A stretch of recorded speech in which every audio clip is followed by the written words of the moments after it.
What's up, everybody? Want to get together today, talk to you about what's on everybody's mind right now, at least in Kentucky, college basketball. What is going on? Just found word. We're shooting this on Monday, so we just found out that the Tuesday game has been postponed to Wednesday. So they are going to end up playing Missouri this week. But we're not going to really focus on that game. We're going to kind of focus big picture, talk about the season a little bit, see what everybody's feeling. I know personally for me, I've got two ways of looking at Kentucky basketball right now as a program. One is my logical, reasonable self that says, wow, this has been a tough season because of COVID. You know, we already have a lot of turnover on our team. So one and done style, we're going to hurt not having a long off season, give the guys a break, give the coach a break. Obviously, let's just chalk this year up and move on. The other side of me is my diehard Kentucky self, and he is very emotional. And I'll tell you what, I have not been very happy sometimes watching the games, but sometimes I have to admit I get like a weird sick pleasure out of watching them be terrible. Like I can't take my eyes off of it. I've watched every minute of every game this year. So I'm curious to hear what your guys' thoughts are. I'm going to fill in with some of mine throughout the process here. We've got a very special first-time guest on today, Will Osborne, joining us. And Will, I wanted to kick things off with you, man, because we all grew up in Lexington. Yeah. Will, I know I've watched a million games with you. You're a huge fan as well. And just kind of wanted to hear, you know, what's your thoughts right now? Like, where do you stand? Well, I sympathize with you on both accounts. You know, part of me wants to say it's a brand new roster, only one person returning, you know, COVID, you can't do practices. You're trying to put in new pieces in different places. And then the other parts, why aren't we winning any games? Why can't we win any games? I tend to lean more toward the, kind of just chalk this season up, because not just in college basketball, but I found myself with a lot of sports in general. Just it's been harder to get into for me personally. I was telling my father-in-law this the other day.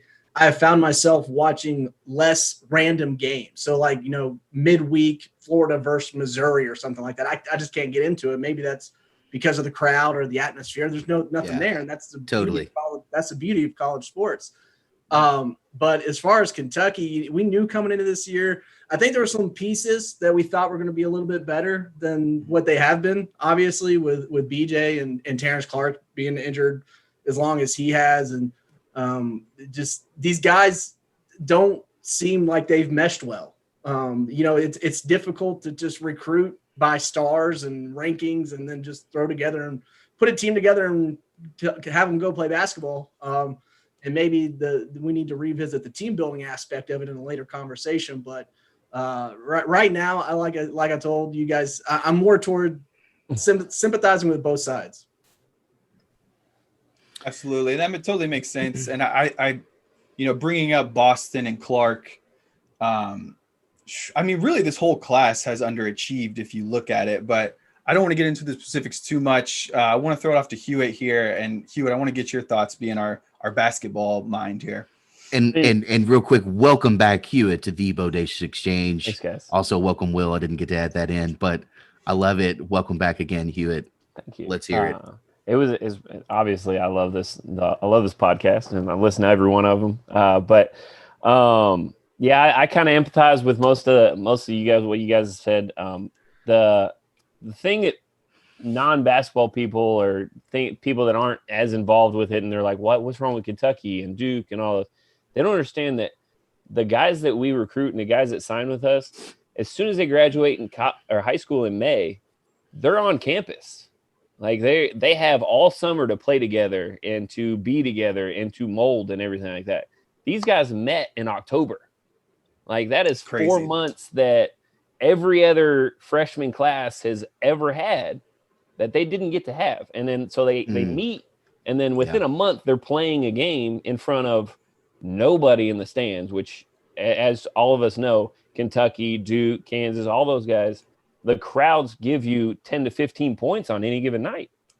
So, I mean, we've had a lot of really close games that I think a crowd might sway. back and forth either way. And honestly, as a basketball player myself, I love being on the road because of crowds, because I could talk shit or whatever and jaw off and everything like that, do whatever I wanted to the crowd. I got a little bit more hype when packed stadiums on the road than I did at home. But I mean, that's one thing I really empathize with the coaching staff, with everything else. But that being said, on the other spectrum, when you don't have a team that molds together and didn't have that 4-month grace period that gets people close, you as a head coach have to reel it in more. I noticed in the last, I told Keith this, when we were playing LSU and we were blowing them out, we ran so many more set plays. We had more coaching calls on the court on offense, and we got so much better looks because he was controlling more of it. And you can't just give freedom to these guys that don't know how to play together, that don't know how to play the college game, and just say dribble, drive, dribble, drive, dribble, drive. You got to be able to reel it in a little bit and understand, all right, these guys don't know how to play basketball yet together. And they're 18, 19 years old. They don't know how to play basketball at all because they've always been more athletic and they've gotten away with it at high school. Mm-hmm. So the fact that he's not reining it in really kind of pisses me off a little bit. When you say reining it in, what do you mean by that? Yeah, I was going to follow up on that too. Like let's say, well, we all went to Lexington Catholic. When you have Demetrius Green, and I played at Catholic. Yeah, but you know enough about it. When you have Demetrius Green, you have Harrison Morton, when you have Willie Graham, those guys that have played together for 3 or 4 years and have done everything they have done, most of the time you're just gonna be like, you just go do you just go dominate. But then after they graduated, you're starting me, you're starting PJ Wilson, you're starting guys that have never really seen that much clock.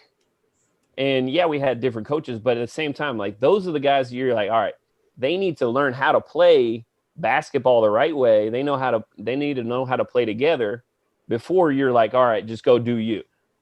And I feel like Calipari, even without the 4-month period of them melding together, has said, all right, go do you. You were so good as an athlete in high school that you can go make a play, instead of saying, all right, let's learn how to run an offense. Let's get good at running plays and like being able to control the game as a coach more than he's doing.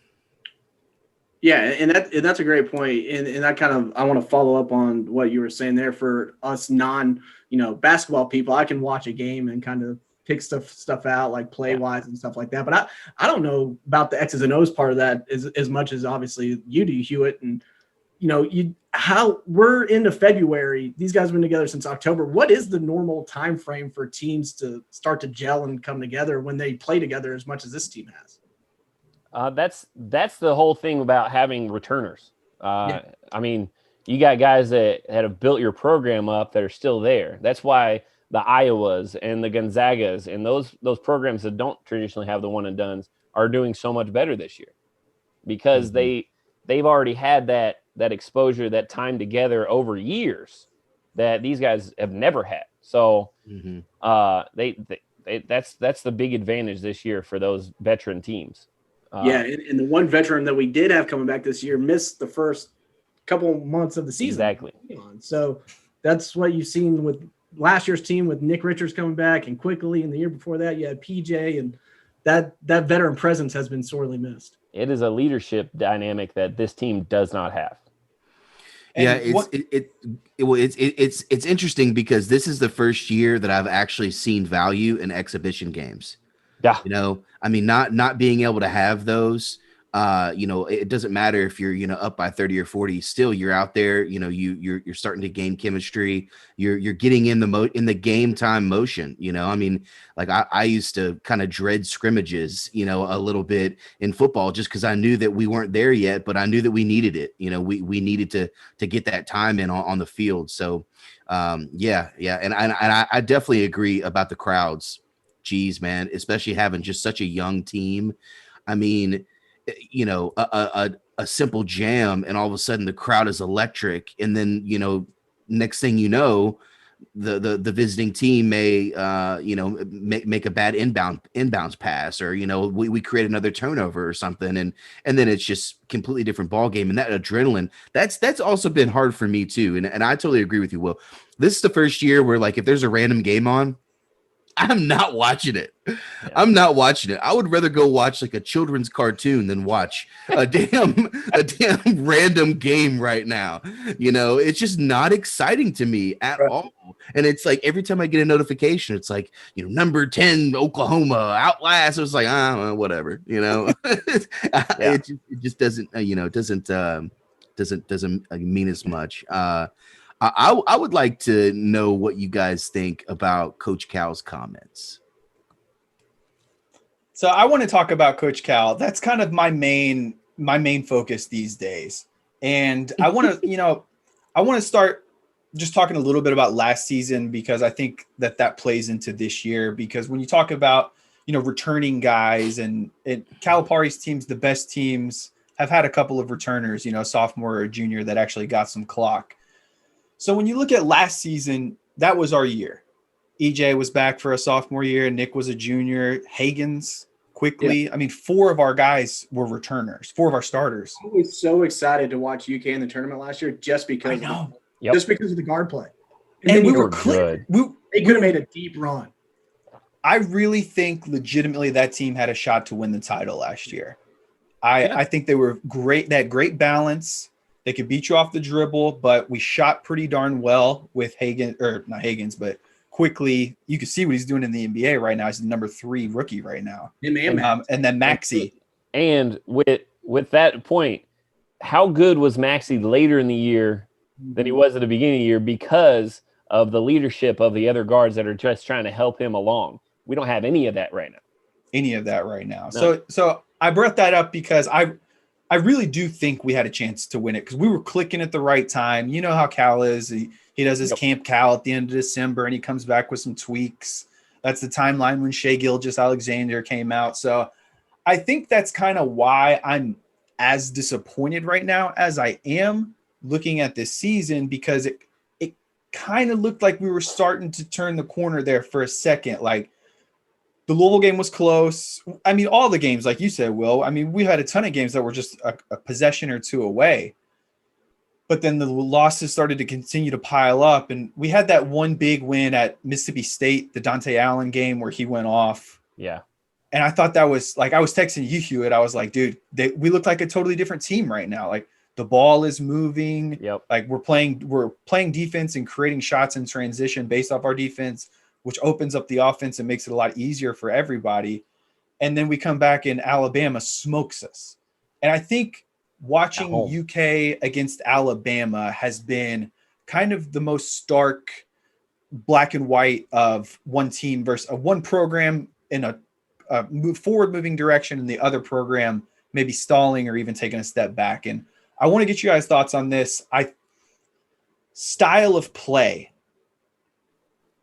I just don't know that Coach Cal's style of play is going to be successful in the long run. And I mean, dribble drive, taking guys up the dribble. If you're not getting the best athletes every year, you're seeing it this year. One of Cal's biggest excuses is we don't have a guy that can go get a bucket.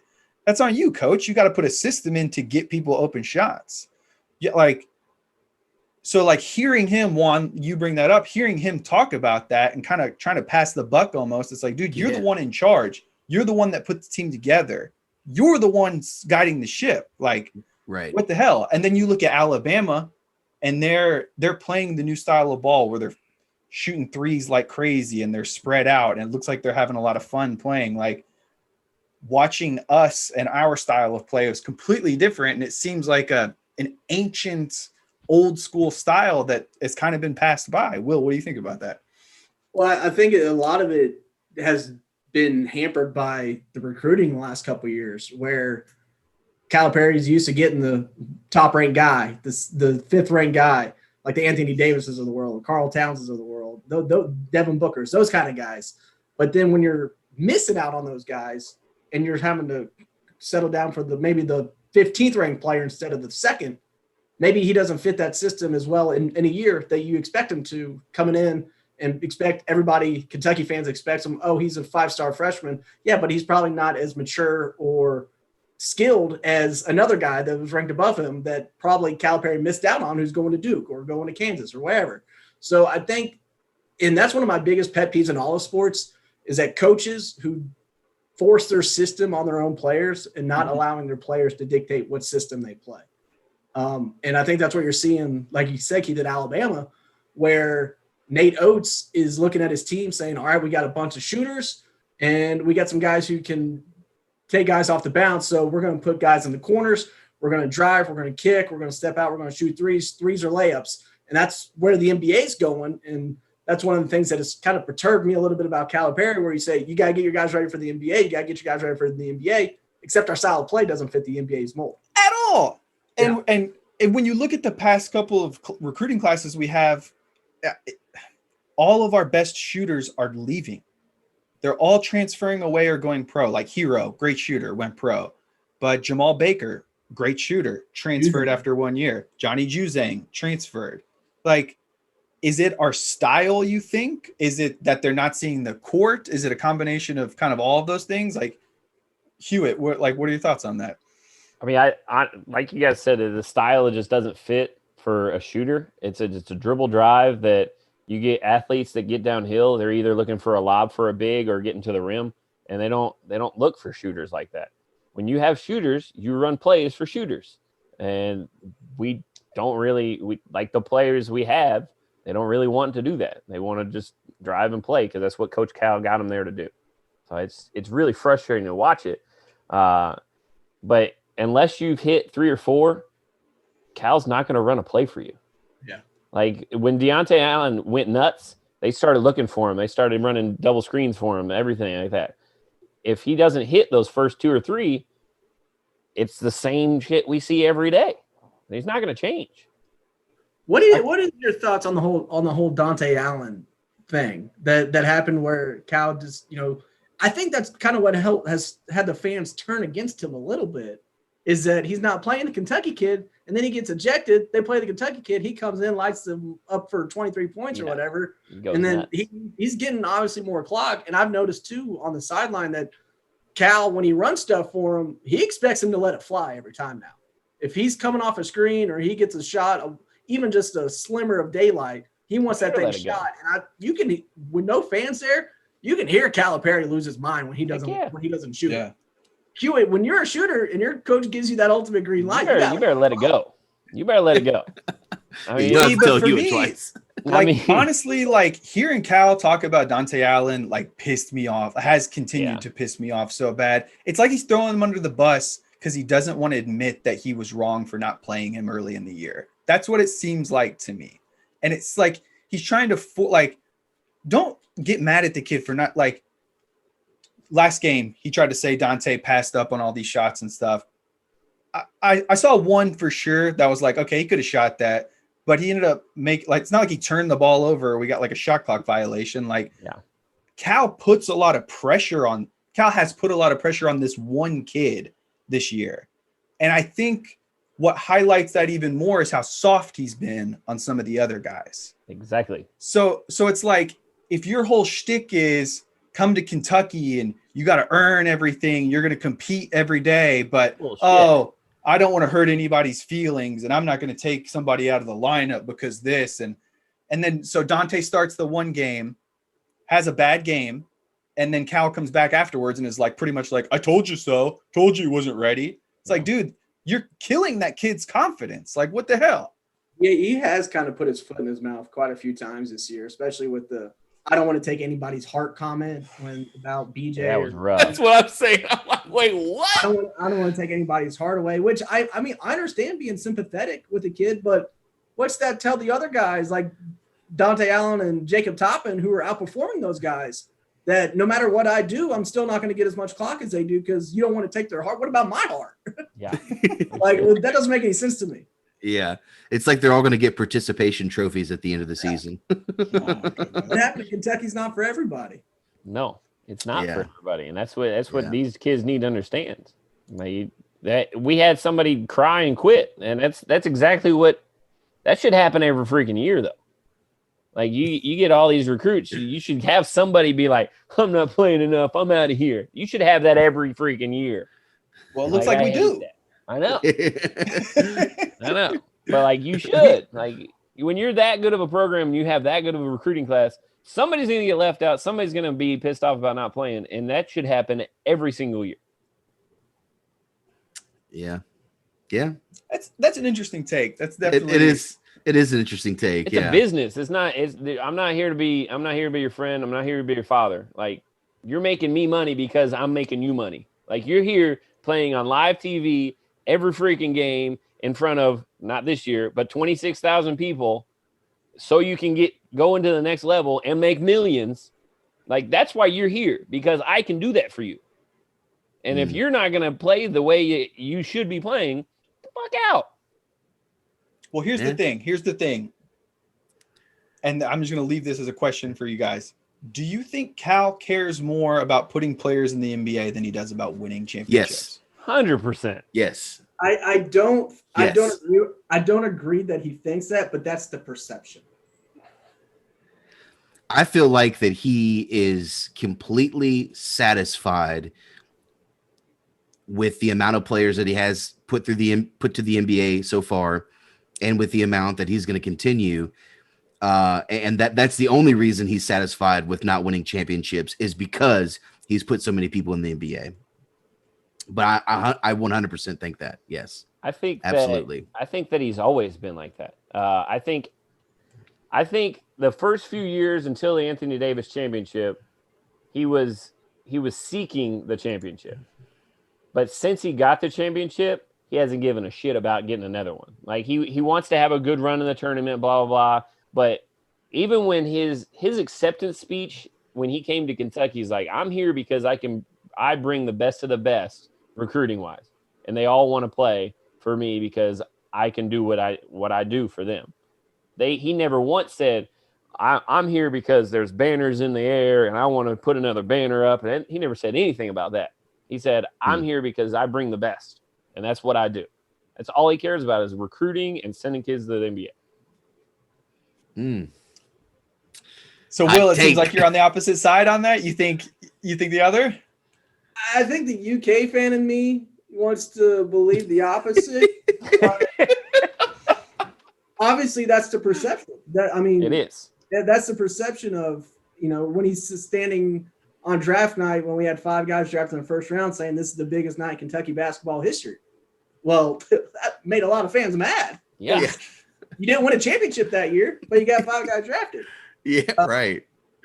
I think Calipari is uber competitive. I mean, I think whenever he steps on the basketball court, obviously he wants to win the game. Yeah. But he's made the comment in the past too, where, this generational wealth for these players not only changes their lives, it changes the direction of their families' lives and their grandkids' lives. And it's generational money.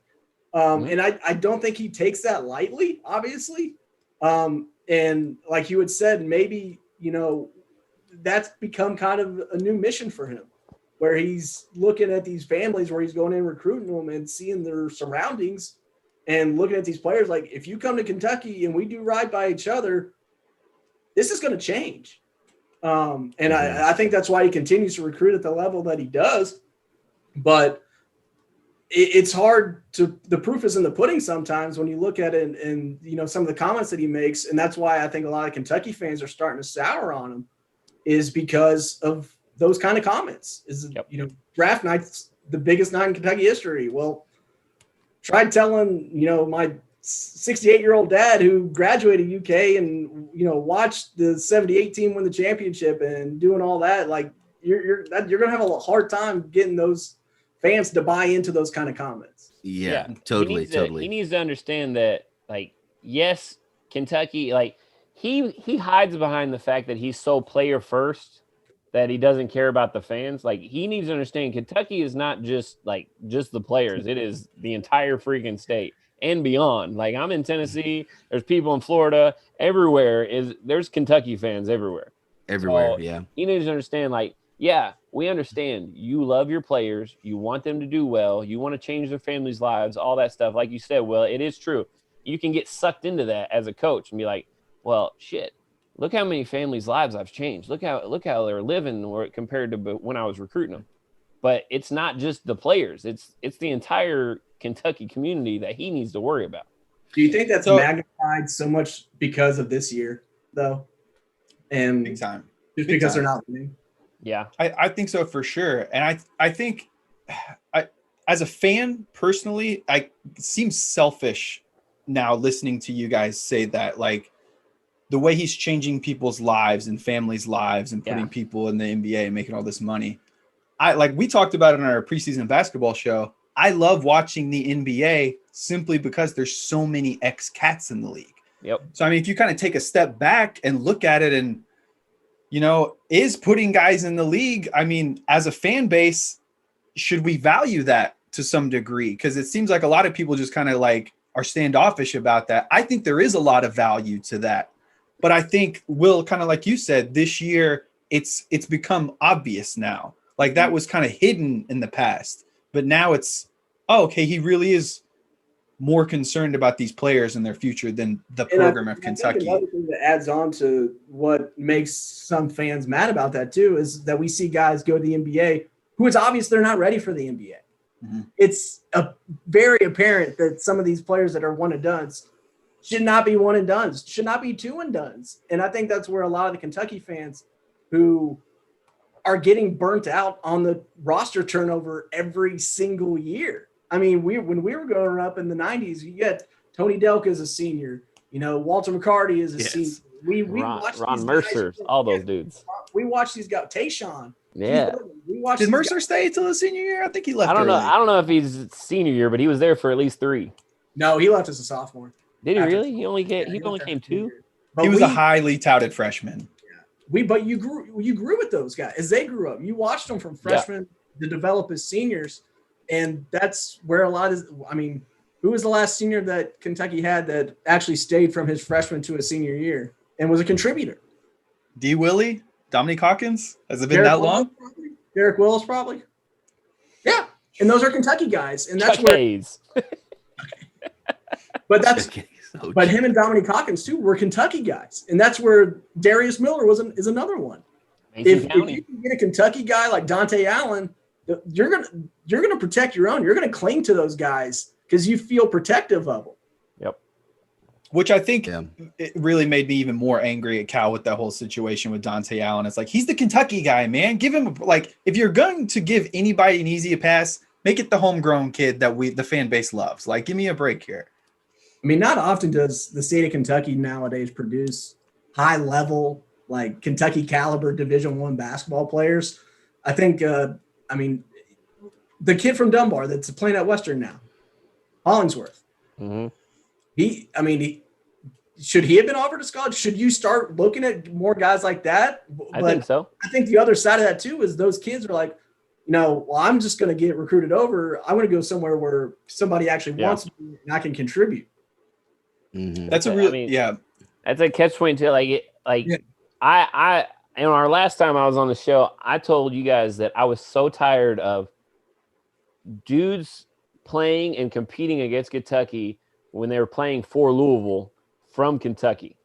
Mm-hmm. Louisville traditionally has at least 2 or 3 Kentucky dudes that play significant minutes, and they still compete with all these 5 stars that play in Kentucky. I don't know how they're getting all these good players in Kentucky and we're not even looking at them.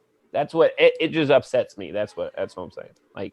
And it seems like we've had not the greatest luck going far away for our recruits lately, like hitting the West Coast. Like, it seems like a lot of those kids have a 1 year here, and if they don't go pro, they had a bad experience and they want to go back home and play. Mm-hmm. Like Juzang, Baker again. I know I already mentioned those guys, but that's Devin Askew's in that category. Is he a kid that transfers away this year and says, we're locked down. I'm in a state that I don't know anybody in. I'm not having fun playing basketball here.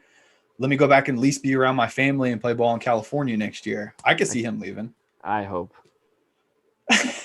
I'm not an Askew fan. Just simply because of his defense. Like, understanding offense, he's starting to get better. He still can't shoot as well as I wish you could. But his defense is so shitty. Oh, my God. Like, I was giving him a pass early in the year because he reclassified, but I learned that he had already been held back. So he reclassified into the class he was supposed to be in originally. He did 8th grade twice.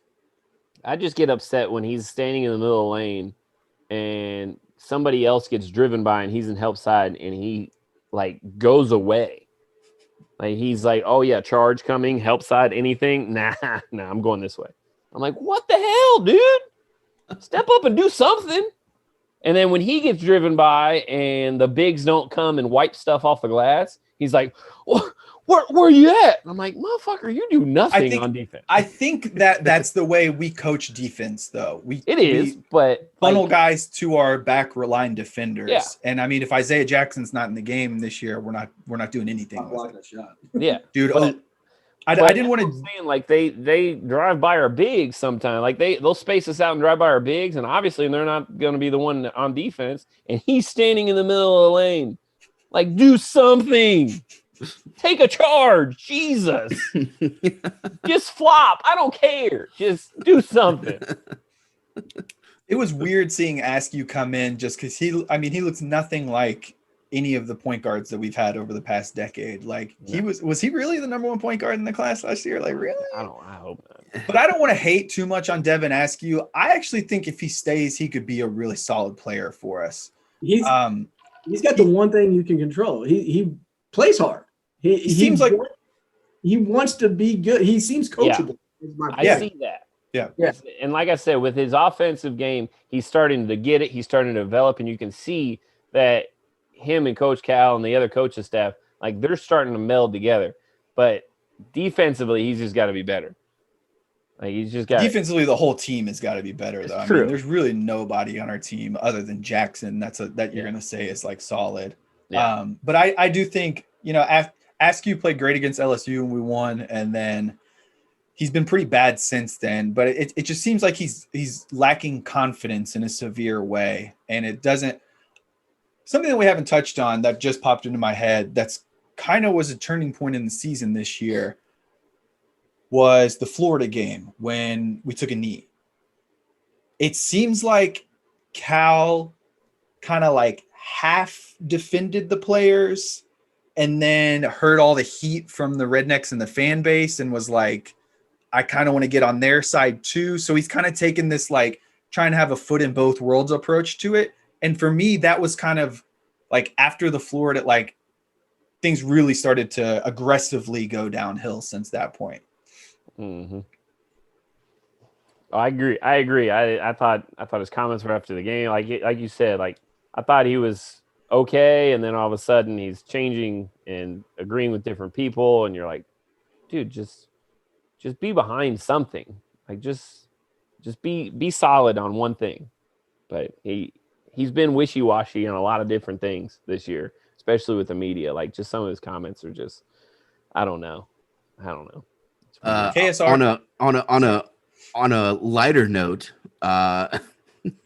one thing that I do have to say is, can we continue to have the coaches not wear suits on the sideline? Can we continue that? Because the gear is to a level at this point, especially on that level, the gear is it looks smooth. It looks super smooth. Just give them a nice little quarter zip. Let them exactly. Give them a little quarter zip. You looking fly. You're sponsored by Nike. You got it, man. You got it. Slacks, a quarter zip, and some Nikes. I mean, come on. Like honestly, after seeing it on the sidelines this year, I'm like, why did they wear suits in the past? That's stupid. What do you think about Calipari going dumb suit and no tie though? Yeah. Super biz cash. Yeah. I thought I saw one game where he had like a blue Hawaiian shirt on too, and I was like, what is he doing? I was gonna say bring back that Maui Invitational look year round. That's my kind of look. Yeah, I love that. It's like at the end of the day, you're playing a game. It's like, why? I don't know. It just seems so silly. It's like football coaches back in the day, some of them wore suits. It's like, what are you doing? Like, get that out of here. It's so silly to me. And all coaches like baseball should have to wear the uniform.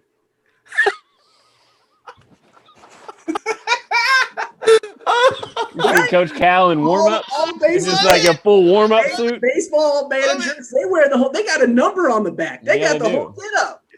The cleats and everything. Cleats and everything, man. Let's go. Dude, Cal would look slick in that warm up fit, bro. He doesn't have to wear the jersey and the shorts, but let him go out there in a shooting shirt or something. That's what I'm saying. Like, I like that. Like the long sleeve hoodie Yeah. that they wear. Oh yeah, that'd be sweet. That's what I'm saying. Seriously, like I just had to drive that point because, yeah, I just seriously like looking at it. I'm like, why are these basketball coaches wearing suits? This is dumb. Yeah, I don't know. I just think it's silly. Of course, it's professional. I get that, but I mean, like, we're playing a sport. Like, you got a suit on, bro. Like, go change. What are you doing? Sorry. I'm a coach, so I like having a suit and looking nice though. I look fresh in my suits. Yeah, but you would also look smooth and like Will said, just nice quarter zip. I would like to have a quarter zip every now and then. Yeah, those gyms get freaking hot in a suit. Like just give me a t-shirt or something. I'm saying, yeah. Although they wouldn't have a jacket to rip off when they get pissed off. That I do enjoy that. I do enjoy that. No, the tie. Yeah. Why is it so hard to get a tie off sometimes when you're mad? I just thought like it looks like like what is going on? It's not that hard to get it off. Just pull once. It's easy. Right. Okay, so I'm looking at some of the stats here. KSR had a good article kind of highlighting our shooting woes this season. Clark and Boston, for players that have shot more than 40 attempts on three-pointers in the year, BJ Boston and Terrence Clark are number 1 and number 2 of the lowest shooting percentages under Cal. Clark's only got 22, not 40. Askew is on that list too. He is number 5, the 5th lowest three-point shooting percentage. Do you guys think we're just bad at threes this year, or is it our system? I think we have terrible shooters on our team. Like looking at some of the forms that they shoot with, like the releases and stuff, they're terrible looking. I think BJ Boston is a mid-range and in type guy, and he thinks he's a shooter, and that's why he's taken 50 threes and made 9 of them at 18%. I made 9 in one game before, and he's done it in a season. Get out of here. You're a shooter, though. You're Brian. He's supposed to be a shooter. He's supposed to be, yeah. He's a fucking top 10 recruit. You got to be able to shoot. You're a guard, and you're a top 10 recruit. You better be able to shoot. So Hewitt, you think that's just these guys aren't good shooters? Yeah. To me, it seems like it's got to it's reverting back to the whole year and the guys not having a chance to gel. I think with the preseason, the lack of experience in games and everything in practice, not only do guys not know where they're comfortable, they don't know where their teammates are comfortable. So it's really hard when you don't have chemistry to do anything offensively. It's true. But that just kind of struck me like 3 of Cal's all-time top 5 worst shooters are on this team right now. And that's probably going to change by the end of the year. But because, I mean, like, I don't believe in my heart that BJ Boston is a worse shooter than Michael Kidd-Gilchrist. What is happening? Am I wrong? Is he that bad? You might be. He's not really proving you're right. That's for sure. It's bad. Jeez. So Boston's gone for sure. Dude, I would love to see 50. 9 for 50. It's not good. I'm telling you, Keith, I think you could kick a ball from the 3-point line in more times than 9 for 50. I mean, I could shoot lefty better than 9 for 50 for sure. Yeah. Guaranteed. Left-handed. I'm going to say I cannot. You could. I guarantee you will. You give me one shooting lesson with you, I guarantee you're better 9 for 50 from 3. I probably have not picked up a basketball competitive environment since. You put a hurting on my 8th grade team. I know that much. 12 years ago. Meals in college. Christ the King Red, man. That team was legit that year. Me and Davis Page, let's go. Scotty B. Oh, Scotty was on that team. Now you mentioned middle school basketball, Keith. I just got one more point here with the whole system and reining it in kind of thing with the coaching. When we were more athletic than teams in middle school, which happened quite a bit because we had some of the bigs that were just unreal. when Mendenhall would say stay in secondary, which you heard a lot, basically he was just letting us flow, right? Right. And then when the teams were good and they were close and everything, we were running motion, we were running UCLA, we were running all that shit, right? That's what I'm saying Coach Cal needs to do. Like, you can't stay in secondary with dudes. See, but here's the problem with that, Hewitt.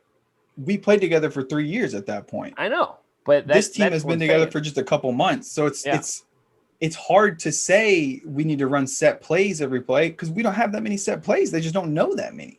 And it's not like Cal's really ever been Mr. Set Play.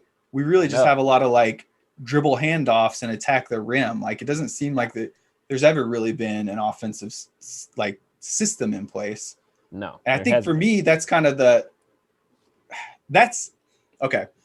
I am my emotional fan side is wanting to see something happen.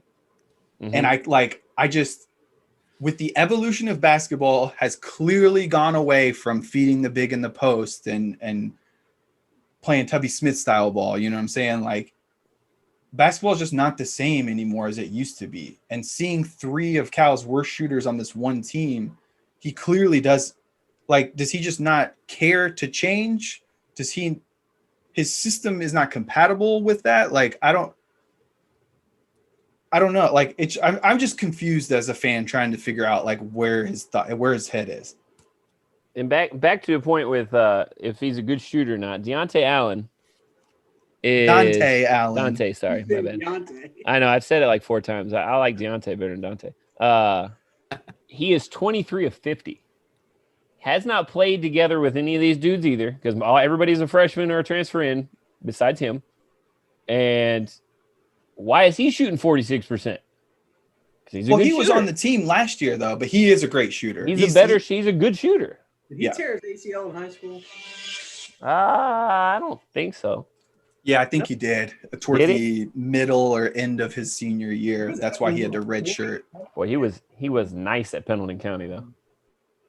Yeah. I mean, he averaged over 40 a game in high school, something like that. That's pretty insane. I mean, that kid's going to come in and get buckets. But I came back and watched him against Catholic. It's like one of the only games I've seen in Catholic in like 4 years. I go up to Salzman before the game, and I was like, is this going to be a good game? He goes, yeah. Dante Allen's about to drop like 40 on us, and we'll probably lose by 20, but we'll give it a go. Like, what? Who is this kid? He goes, yeah, he does everything. Was that Salzman's pregame speech? That was his pregame speech to me, but I hope it wasn't. It's not his style. I can tell you that right now. So it's looking more and more like the SEC tournament is probably not going to happen this season. I'm honestly going to be kind of pissed off if this team makes the tournament. Like, they clearly don't deserve to play in the tournament. I don't want to see Kentucky playing in the NIT. Nobody cares about that here. We're not that kind of program. No. Who do you guys think leaves this year? Okay, I'll go ahead and start. Yeah, I think Boston is for sure gone. Are we talking about obviously NBA and transfers or just NBA? All around, leaving for any reason. I'll be curious to see the 2 transfers we got because the NCAA is doing this possible extension for players. So I've heard maybe Mintz and Sarr potentially could be coming back.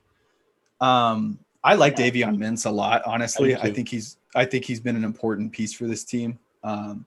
Sarr has been probably the second biggest disappointment behind Boston for me. I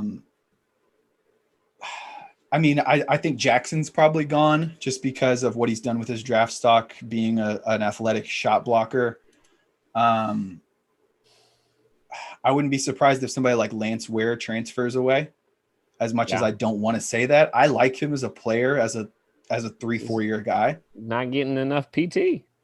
What is Cal doing he's got this weird thing where it's like, okay, he won't play Lance Ware for a whole game, and then he'll start him, and he'll play him for 5 minutes, and then he won't play the rest of the game. Or like he did it with Isaiah Jackson the other day. He started him, and then he only played like 15 total minutes. And it's not like he was playing terribly. Some of the lineup combinations he's thrown out have just been, you just got to scratch your head.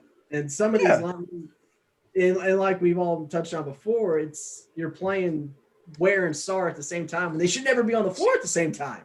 No. You're playing, Ware and Jack. Like some of these you're playing Jacob Toppin as a 3 when he's obviously a 4 in today's basketball. Like some of these lineup combinations, you're just sitting here, and that's why the offense cannot flow as well as it has, because you have players in different spots than they should be. So that's my 2 cents on that. I hope Toppin stays. He looks like he's got a pretty decent skill set. I think he's got a huge upside. He plays his ass off. Huge upside is what I was going to say. Yeah, definitely. A lot of potential. I'm really concerned about our guard situation moving forward. If we get Askew back, if you look at next year's recruiting class so far, there's only 3 people signed. Of course, you still get, the spring period or whatever, but you have a point guard coming in, you got a power forward, and then a shot block rim protector. So you only have 3 people signed to next year's class. So you would expect, with that being the case, that you're probably going to have a few. And we had the West Virginia transfer come in. Who I don't know that he's going to play for us next year. You don't think? To me, my opinion is that he's going to practice with the team this semester and then use his practice. Like Cal will have firsthand experience coaching him so that Cal can say to the NBA scouts, "Oh, this kid's a beast. He's ready. Go ahead and draft him." I'm not 100% on this. I'm probably 60, but I definitely see a scenario where he just goes to the NBA after this season. Okay. But yeah, the point guard we have coming in next year is a 4-star. I mean, we're in on Sky Clark. That's kind of like our big. We hope he comes here to kind of change our guard situation. Looking at the pieces that are like likely to come back next year, Askew, Keon. I think Keon Brooks is so much better than what he's shown us this year. I think on the right team, he could really shine. What'd you say? He's a college 4. He's a 4-man. Like he's a power forward in college. Yeah. I think he's more of a 3 because he doesn't score well in the post at all. Last game, we kept trying to feed him in the paint. He's not a paint guy. He's a shooter. He's a face-up player. He could be a face-up 4, like a stretch 4, but he's definitely not a post guy. He's not PJ Washington. But that's what the game's going to, is a stretch 4, though. Which is why I like him. Yeah, exactly. That's what I'm saying. He needs to be a 4 because he can stretch the floor and do things, and at the same time, he's still long and athletic enough to be able to defend a bigger guy. That's like, but with the lineup, like it should never be like Sarr, Ware, Keon on the floor. No, it shouldn't. Yeah, I can't stress enough how disappointed I've been in Sarr, man. Like, he looks like he has the tools, but he just goes out there and just misses every, like, am I wrong thinking, like, I think the off-season hype, and Cal kind of put fuel into this fire too, saying this is going to be a great team and everything. I think we just, like me personally, I just had too high of expectations coming into this season is what it was. Yeah. No, I agree. I think Sarr was built up with his ACC tournament performance when he put it on the Dukies. I think that was the last impression that people had of him, is when he had 20-10 against Duke, and then like another 20-10 kind of game against Notre Dame. And that's what people thought Kentucky was going to be getting, was a guy who's going to be a double-double machine. Oh. And he's more of a face-up guy. I don't like his back to the basket game. He's not a guy you can just throw it into the post and he can do like a little baby hook. He likes to face up, drive right, and try to finish. And we don't have a lot of guys who can finish at the rim. That's the big thing. That's the big thing. Like how many people on our team would you consider a dunker? Jackson, that's probably it. That's about it. On the big side. Yeah, but like in the past, we've had 1 or 2 guys on every good team we've had that all they do is hammer on people. Yeah. Like, all they do is dunk.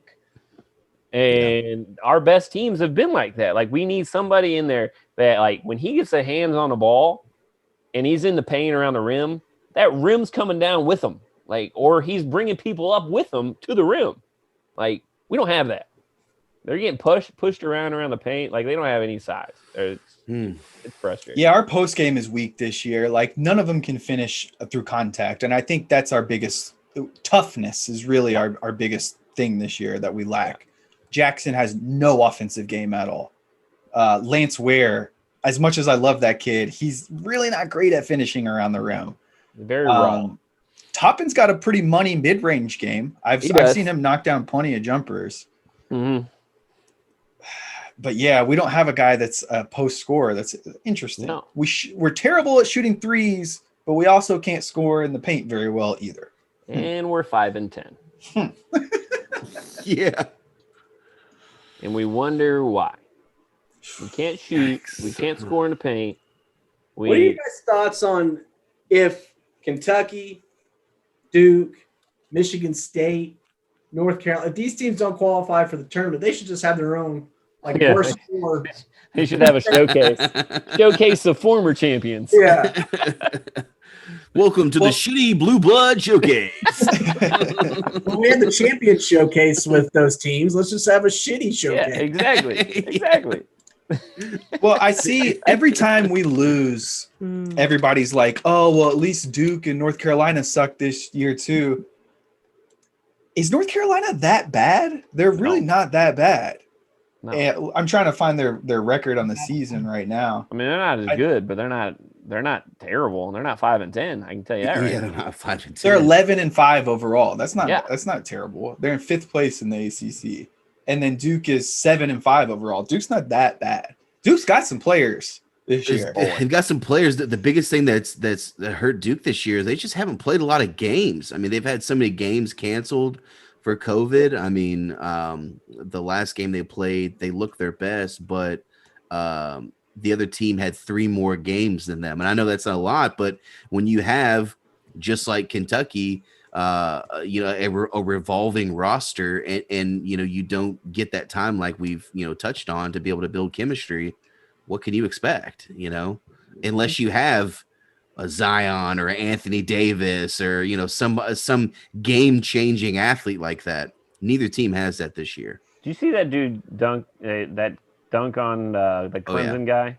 Yeah, it was silly for that Clemson guy to go up. That was the dumbest play in the world. Yeah.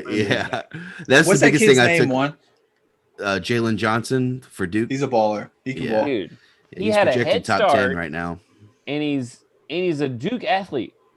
Why are you jumping? Yeah, and he's 6'8". Why are you? That's stupid. Yeah. That's If literally you're not tackling him at the free throw line, you're stopping and letting him do a windmill. I don't care. I'm not getting on the Sports Center. It's not gonna happen. Is it just me, or does Matthew Hurt look like he was meant to be a Dookie? Yeah. He's a Kyle Singler type, is what he is. He just looks like a Dookie to me. Yep. Not about Kyle. Yeah. Yeah, he's nowhere near as athletic as Singler was, and Matthew Hurt kind of moves like he's got 30 pounds weights in each sneaker. Have you seen the number 1 recruit in this year's class? Chet Holmgren? The 7-foot white kid named that's my dude. Hewitt. Hewitt, you showed us that, right? He would be a great dude. Me and Keith A were talking 7-foot white guy named Chet. Oh, he got dude written all over it. Yeah. Chet. That's great. That's what they're gonna do. That's if he goes to Duke, it's gonna be Chet. That's pretty good. I just really think they need to start letting these kids go pro straight out of high school. I do too. It makes 100%. It makes no sense. Or at least go to the D League. Well, Go to the D League. Well, they can't. I thought they could go to the G League right now. They can go to the G League right now. Yeah. Yeah. Okay. And that's what they should be doing, but they're still not making as much money as they would at Kentucky. Exactly. Yeah, but they're right. Exactly. Get that free. Come on down to Kentucky. We'll give you a free vehicle of Jack Kane for. Right. Right. I mean, they're making 6 figures in the G League, but I think that's got to be the trend moving forward, right? Like you see already, we have 2 4-stars and a 5-star in this next class. Do you think Cal is intentionally adapting to maybe get some more of those guys that might be 2, 3, 4-year dudes instead? I would love for him to do that. I would love for him to look at some people that fit what he wants to do as a coach. Like as a coach, when I go out recruiting, I'm looking for fit for the system. So like you guys say, Will mentioned it. It's like you hate it when coaches try to put a system on the players instead of letting their players decide what system it is. But at the same time, like, don't recruit players that wouldn't fit in your freaking system. Like, if you're Syracuse, you're not going to recruit a guy less than a 7-foot wingspan because you're going to play zone and you're going to do this all day long, and you got to be long as shit. So, yeah, that would be like, and that's something that I've ran into a lot with a lot of different colleges. Excuse me. They're either looking for bigger guards, looking for length at a forward center, or they're looking for shooting, or they're looking for ability to guard different things, or guard different positions all at once. Like, there's certain things you're looking for as a coach and a recruiter, and I don't know. Like, I feel like we missed the tab or missed some of these recruits on a couple occasions at Kentucky the past couple of years. Like, why is he here? Like, he's not a Kentucky guy, but he's a 5-star, so he is a Kentucky guy. That's not always the case. Like, fit your system. I think that's kind of an indictment on our current system, though, because it relies so heavily on having the most talented players. Exactly. And if you don't have the best athletes, we clearly are going to have bad teams. Yeah. So, I mean, for me, coming as a guy that was kind of an underdog athletically his whole life, like, I like a system that is conducive to, you don't have to have the best athletes to win.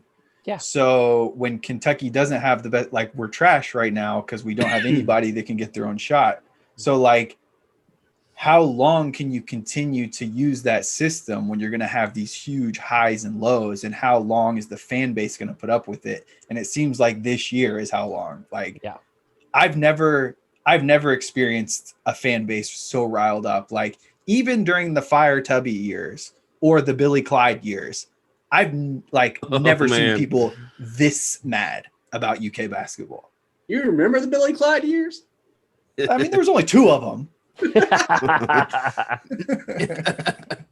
Oh, Billy G. Small sample. Like, you go to places like that. You as a player like me, like, I went to King because they shot threes, they pressed, and, like, that's what I like to do. Like, I've grown up like that. So I was like, shit, yeah, plug me in. I'm good here. And I had a great career. Like you said, I'm going to go a place that I know I'm going to have success doing what I do best. And I feel like sometimes they just get players that are that good on the rating scale. It doesn't matter if they fit what we do. Like, we need somebody that can break somebody down. We need one of those pointers. We need an AI, basically.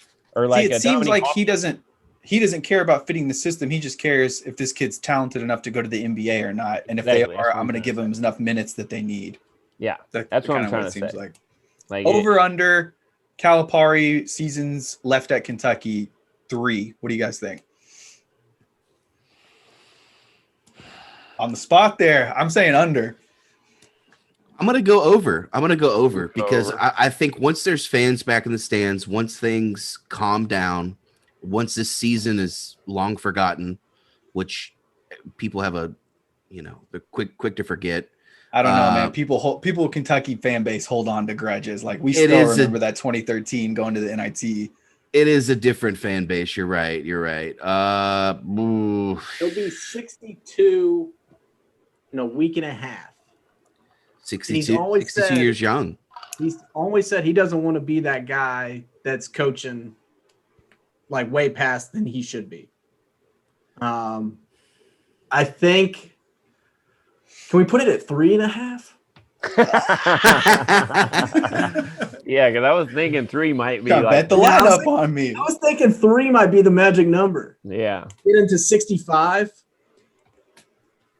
I'm still gonna go over. I think I'm going over as well. I think after this year, the fans will start putting a little bit more pressure on him being successful in the tournament, and he'll see that and start actually looking towards winning more than he is recruiting. And definitely the wine and cheese fans that Kentucky has a lot of at the games. I texted my brother this over the weekend. Y'all know Jeff Shepard's got a son at North Laurel dropping 40-point triple doubles. I texted my brother and I said, he's only a sophomore. Sophomore. I was like, I cannot wait for when he's a senior and Cal doesn't recruit him. And he goes to Louisville. Yeah, and he drops 20 on Kentucky when Louisville plays. He goes to Minnesota where Patino's son's at, or where Iona, yeah. Or Minnesota, yeah, But where Richard's at. But yeah. I was like, could you imagine? You thought the fan base was riled up. Oh my God. Oh my God. Imagine. That would be Well, I'm really glad you brought that up. Yeah, because I watched the highlights from him this weekend. 50-point triple-double. Dude, he's a stud. And even if he wasn't great, his dad is one of my favorite all-time UK players. You should be recruiting legacy players like that. Yeah, especially when they're totally. Yeah, especially when they're that talented. So I'm saying I'm calling the under on 3, and I think it's because it seems to me, and KSR had a great article about this, so check out Kentucky Sports Radio. No free plugs. Cal has always kind of had the right things to say. And this year, like even when we're bad, like even with the NIT, he still had the right things to say. And this year, it just seems like he not only does he not, it just kind of seems like he's over it. Yeah. And the Kentucky fan base can be ridiculous. And I mean, all you have to do is look at the comment section on any Wildcats article that gets posted.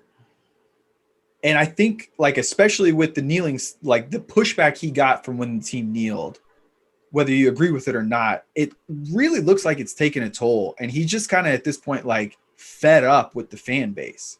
And I mean, he's been here for 10 years. Like, I completely understand.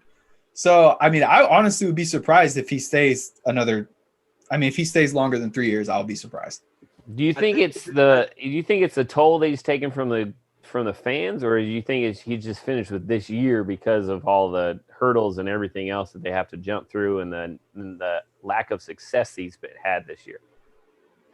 But I feel like he's just ready for this year to be over with so he can get back to normal of doing everything he's been doing the past 10 years. So he's like all of us who's just ready for COVID to be over. Exactly. That's what I'm saying. Do you think he's back over COVID and the way everything's handled right now, or is he over just Kentucky, period?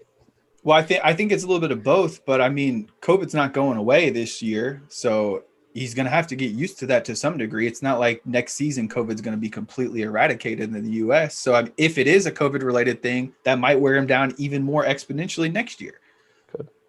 But I mean, looking at our teams, all right, so runner-up in 14, we had the year where we went 38-1 and we lost in the Final Four. I think that raised a lot of eyebrows to the fan base of, wow, we had one of the most talented teams in college basketball history and lost to Wisconsin. And they had, 2 NBA players on that team, maybe? Frank Kaminsky? Yeah, and they had Mm-hmm. So I think the fan base, it started then. Since then, we went, that was Final Four. We went to the round of 32, lost 9 games the next year, went Elite 8 next year, Sweet 16 with 11 losses. That was a rough season, 17-18. Was that the Shea Gildas year? Shea Gildas? Yeah. With Hami and those guys? Mm-hmm. Hey, speaking of which, they're both too, because our bracket opened wide open for us to make the Final Four, and we lost like Kansas State, I think, in the Sweet 16. Like our 1 seed got bounced in like the second round. Mm-hmm. I remember that. Yeah. The year before that was one of my favorite Coach Cal teams with Bam and Fox and Malik Monk, one of my all-time UK favorites. That team was so much fun. That was the year that got read on SportsCenter from Tukey's. Yeah. Oh, dude. Hilarious. UNC game. That was the worst. What was that kid's name that hit the shot against us? I can't remember. I can't remember. Oh. I just remember the disappointment in Red's face on SportsCenter. Luke. That was tough. Luke May. Yep. Oh man. Oh wow, Luke May. He was a former walk-on. Yeah. He looked every bit of it too. looked every bit of it, and then he turned into a double machine his senior year. Yeah, he was nice. He was super nice. Yeah, he was so smart. So here's another reason why I don't think Cal lasts 3 more years. When you look at the ebb and flow, our worst years are followed up by some of our best years. Like the NIT year, the next year we were in the finals. Mm-hmm. This year we're down bad, so we need a bounce back year next year to get the program going in the right direction. And looking at who's on the team currently, looking at who we're bringing in, I'm not super optimistic about them coming out and winning 25, 30 games next year. That might just be me, but I think the reason that ebb and flow happens is because when we're bad, how many of those guys go to the league? Then we start getting a little bit of maturity, a little bit of everything else. That's why after a bad year, couple years, like the next year or the year after that, we got people that have been there a year, been there 2 years, and absolutely, like that's I feel like it's just going to happen every time with Kentucky. So I understand what you're saying. Like, I don't know if that's going to happen this year because we don't bring, like, the people we're bringing back aren't amazing, but you never know. I don't know. But go ahead. I think it all depends on who decides to return, who decides to transfer, and kind of what the roster you're looking at next year. But I'm still on the stand that this year, the way it's gone, obviously people are just pissed off because of COVID still. People are very agitated easily. I'm one of them. And the fact that Kentucky is losing as many games as they have been this year has just been magnified more than any other. I think like you said, 2 years, we've been in how many Elite Eights in the past 2 or 3 years? Sweet 16, we're making deep runs in the tournament. How hard is it to make a Final Four? It's incredibly hard. Yeah, and incredibly. No one has made more Final Fours than John Calipari since he's been in Kentucky. No one has won more NCAA tournament games than John Calipari since he's been in Kentucky. He's on a historical run. I think this year people are starting to get so agitated just with everything else going on in the world. Yep. Especially whenever, it's so easy to just hold on tight, like people, I mean, it's the same thing for me. I really wanted something to take my mind off of COVID. I'm like, man, well, geez, man, like I was so thankful. It's like, at least Notre Dame football had a hell of a season. Yeah, we got destroyed by Alabama, but you know what? So did everybody. Yeah, not as bad as Ohio State, but so did everybody. Yeah, but like honestly, like I was looking forward to every game so much. This year, looking forward to, every Duke game, every UK game. Both of them suck. It's like, dang, dude. Yeah. So yeah, I mean, I agree with that. It's like, that hope and that entertainment value and just that little bit of reality. I totally agree with that. Yeah, everything's getting magnified. Since the NIT year, Kentucky has gone runner-up, Final Four, round of 32, Elite Eight, Sweet 16, Elite Eight. How many programs would take that in a heartbeat? How many programs? And then you had the tournament canceled last year where we already said they were poised to make a huge run last year. Yep. Mm-hmm. I do want to put a caveat in that, though. I'm very high on last year's team. They did have some pretty low points in the year. And sometimes that team could have gone out in the second round as just as easy as they could have won the title. But Will, to your point, I think in a lot of those, like, we've clearly had the most talented teams more often than not. Mm-hmm. So, and this is not fair at all as a fan, as like to expect from a coach, but only one title in that time with all of that talent. It looks pretty glaringly like something with his coaching philosophy is absent. When we get into these good deep games in the tournament, like the Wisconsin game, I think the losing game against Auburn in the Elite Eight, Tyler Hero's year with that team, with PJ, I thought that team was gonna make a run to the Final Four. That overtime loss to Auburn in the Elite Eight still hurts. We couldn't stay in front of them. We could not guard them. Guard that team. Yeah, that was tough, especially after we had already beaten them, 3 times in the season already? Something like that? No, one or twice. We beat them in the regular season. They won the SEC tournament. Oh, they did. Okay. They beat us in I But think either semis or finals to win the SEC tournament that year. to be clear, I don't think Cal gets fired. That's not what I'm saying. Yeah, no. Okay. I think he leaves of his own accord because he's sick of being the Kentucky basketball. Whenever he decides to leave Kentucky, no one's going to tell him to leave. He's going to tell Kentucky when he's ready to leave. Agreed 100% on that. Yeah, we might have a lot of psychos in the fan base that want him fired, but yeah, I don't see that ever. They're not going to get rid of him. Fire Tubby. Fire Calipari. Dude, I love Tubby Smith, but it was so fun to say fire Tubby. I never had a problem. I love the guy. He's a great guy. That dude could teach some defense. Some of my favorite defensive teams we've had are under W. Smith. Like that dude locked people down. Yeah. Cliff Hawkins, one of my all-time favorites, W. Smith guy. Yep. So, I think we've kind of beat a dead horse here and run this into the ground. But, there was points of the season I thought we were going to turn around and be able to salvage this year. At this point, I've given up all hope of salvaging this year. Any parting words from you guys? Final thoughts? Are we done? From UK's perspective.